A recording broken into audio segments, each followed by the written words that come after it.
A pitchfork was also shoved into his hands, though there is no mention from scripture that Satan wielded any sort of weapon. In fact, in most cases, he is depicted naked, almost as if to show how much of a shameful figure he is, but in other more modern depictions, he is a winged humanoid monster that has red eyes, pale skin, and usually sporting the number of the beast somewhere.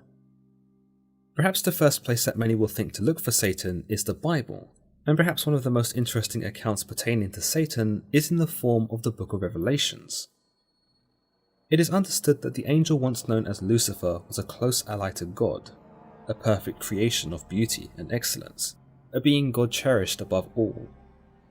But the angel grew arrogant with his position, and soon believed that he ought to have been risen above God, and that the world and everything in creation ought to have bowed before him. In his belief, many of the other angels shared his notion, for they believed Lucifer to be more powerful than God, and decided to side with him.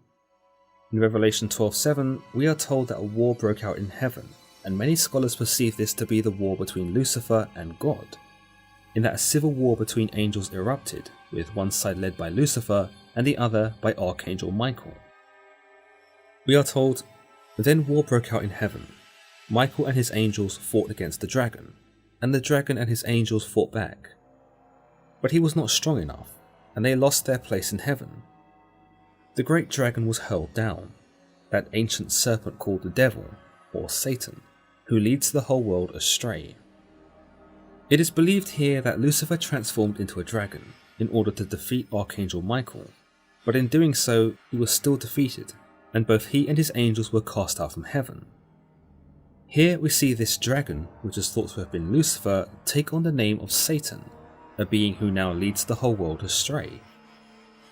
Through this section, many believe that Lucifer and Satan are the same being. Lucifer was the angel who betrayed God, and once he is cast out and no longer an angel, he adopts the new name Satan and becomes something wicked and evil. But there are those that dispute this, believing that Lucifer was simply a term used by the prophet Isaiah in Isaiah 14:12